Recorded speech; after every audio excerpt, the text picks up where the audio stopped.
Hi, Achim from InnerSpace Explorers. It's been a while, I know. It's a very busy time at the moment. I'm preparing to finish my Let's Find This Wreck expedition. So next week I'm going to Italy, and there was quite a bit of work to do, mixing gases, preparing everything, getting the boat ready. So yeah, not too much time for other stuff. So today I want to tell you another story. After I released the video with the three fails, that was probably the video with most feedback or most reactions compared to everything else. And so many people said like, "Yeah, we want more of this."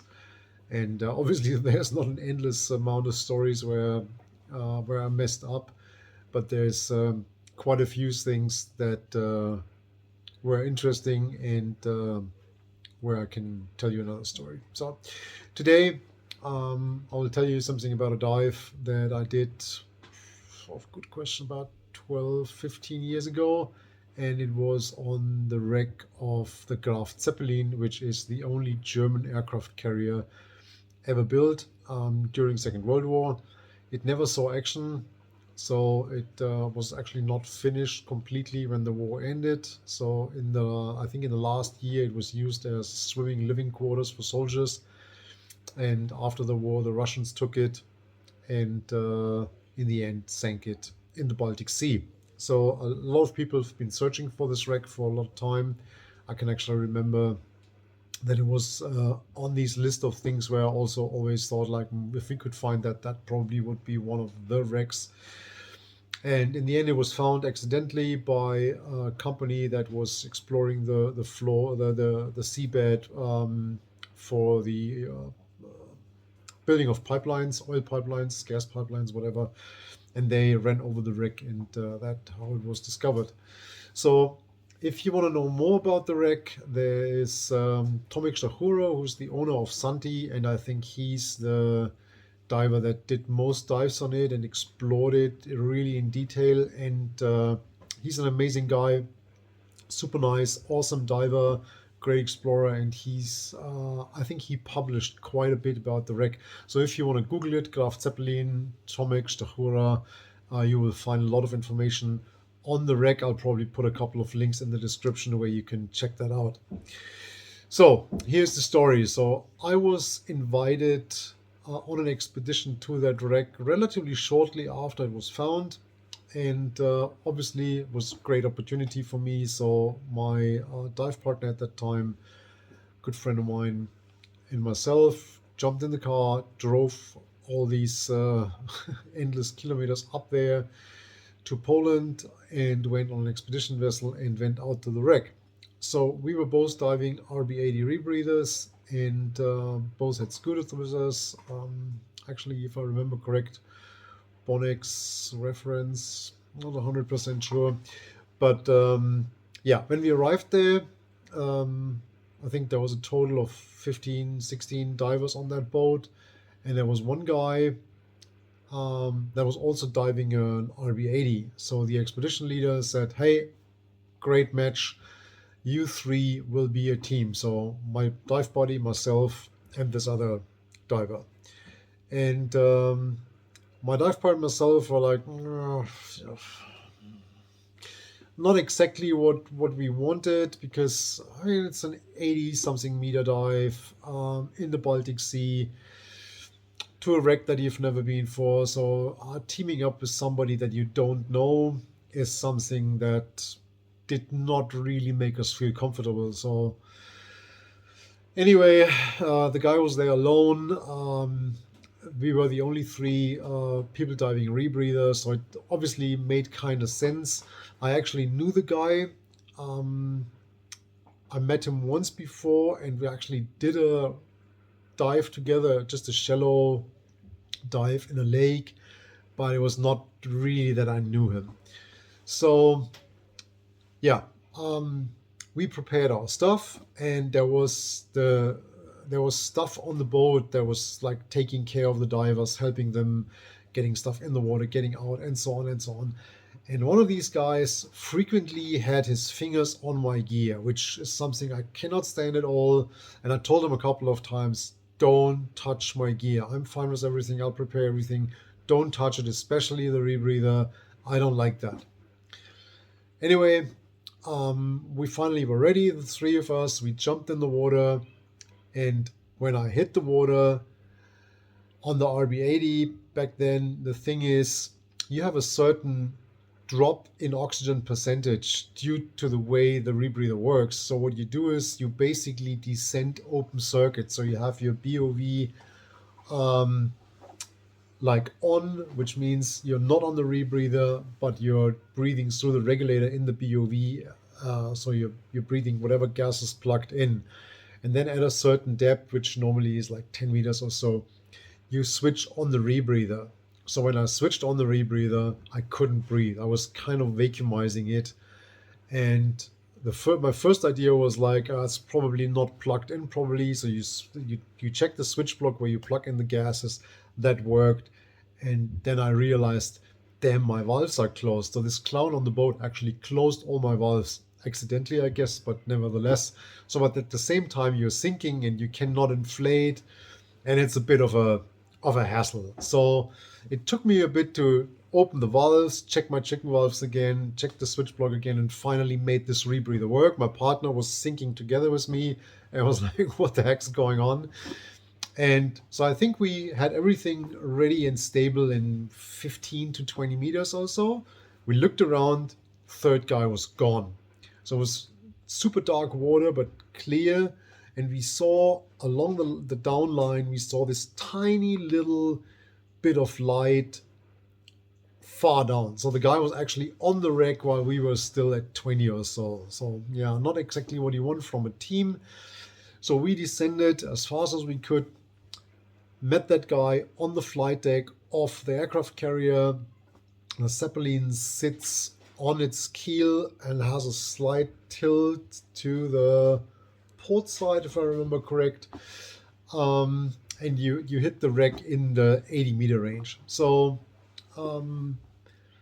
we gathered there, everything was fine. We started scootering along the flight deck. It's actually a very unspectacular wreck. I mean, the sheer size obviously is cool, but I mean, it's like scootering along a highway. It's a flight deck. There's nothing there, and so there is obviously more on the wreck, but you would need a lot of dives to really explore it. And there's actually nothing in it. So as I said, check it out. What Tomic did on the wreck, and I also think they did never really find anything super interesting. It's completely empty. So nevertheless, we did our bottom time, which I think was in the 30-minute range in the end. Came back to the upline and started our ascent. And again, this guy was always a little bit ahead of us. So it was not really a team. I mean, he was in the water with us, but he was not really communicating with us. So he did his own deco thing and did not really stick together with us. So we reached 21 meters where you do your gas switch to 50% nitrox.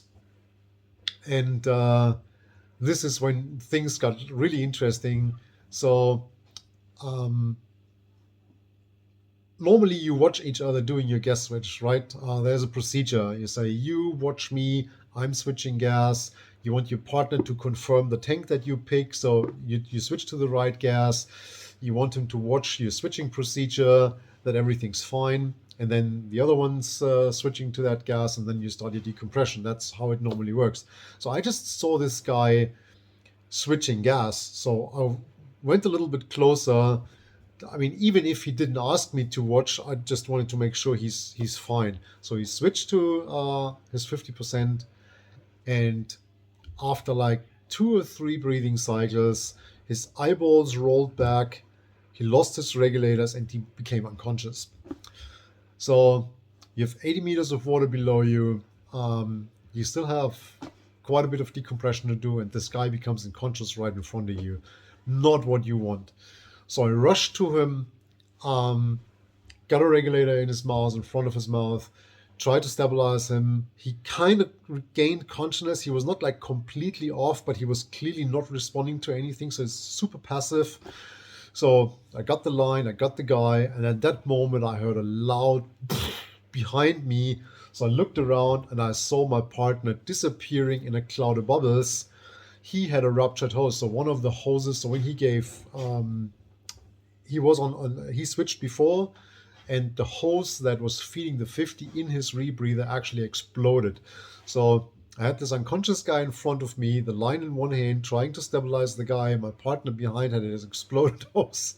So it was very interesting. So what should I do? So I was obviously relying on the skills of my partner, who sorted his stuff, and then joined in on this other drama. And yeah, the guy actually, it took the whole thing took probably 1.5 minutes or so, so not really long. But I mean, when you're hanging there, it actually these 90 seconds can stretch quite a bit. And he regained consciousness, was like, what's going on? And I tried to really cover him and make sure he's fine. I was actually thinking of just giving him my 50, because you always start thinking like, what made you pass out? What's wrong? So I mean, you just switched gas, so the conclusion is always that the gas that he switched to is not good. But he didn't want that. He was staying there on his gas, and it looked kind of fine.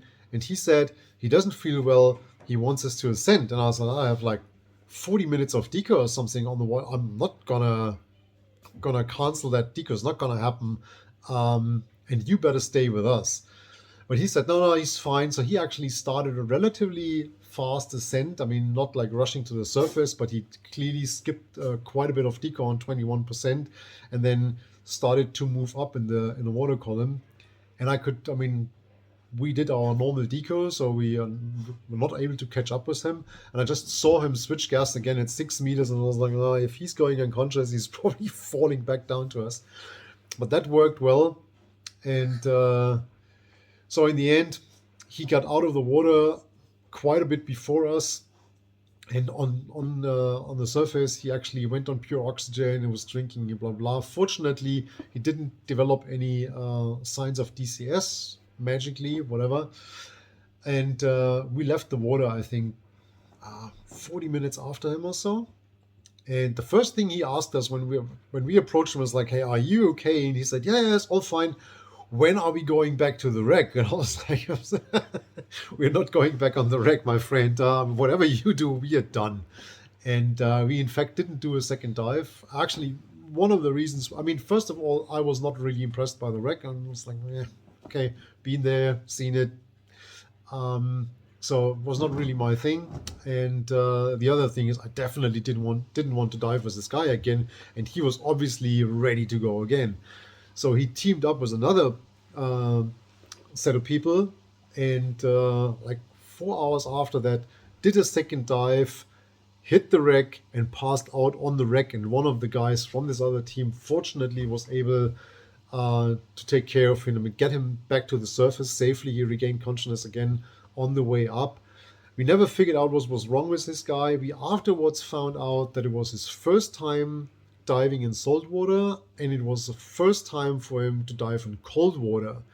Nobody told us before. He didn't tell us before. And the reason I'm telling you this story, and I put it in this failed category, is because looking back at it, it was obviously super stupid to team up with this person. And there was obviously a little bit of pressure from this expedition leader who invited us. So he was like in charge, was like, hey, I want you guys to dive with this person. And we were, I mean, you don't want to be rude. You want to be, I mean, yeah, it's a stupid situation. And obviously you're like, yeah, okay. I mean, it's diving the same rebreather than us. It makes sense when you look at it in the first place. And so we did it. But looking back at it, we should have said, like, I'm sorry. I mean, we don't know how this person is trained. We have no experience with him on a dive like that. We just want to stay in a team that knows each other, that is comfortable with each other. And we're not going to do that, which probably would have caused some sort of personal drama. but would have spared us what we actually went through. And I mean, also everything went well. Fortunately, nobody got hurt. Um, it was a very, very interesting experience, and is still something that I remember very well. Um, yeah, let me know if you have similar experiences like this, or if you've maybe been diving the Zeppelin, and let me know if you want to hear more stories like that. As I said, next week I'm going to Italy to finish my project. I will make a really nice movie about that, which unfortunately I will only share with the people that supported the expedition. So you've seen these videos. I don't want to have to go through all of this again. But if you're one of those supporters, thanks, and you will be updated on the GoFundMe page. And obviously, I will take the time there to make a couple of other videos. There will be a test video. I got a super cool new toy, which I can actually show you. It's standing right here beside me. It's the Leaf Feed scooter. I was very keen on getting my hands on this, so I have one here for testing, which I'll use on the expedition. I will make a video about this, and so you can expect that to be released soon.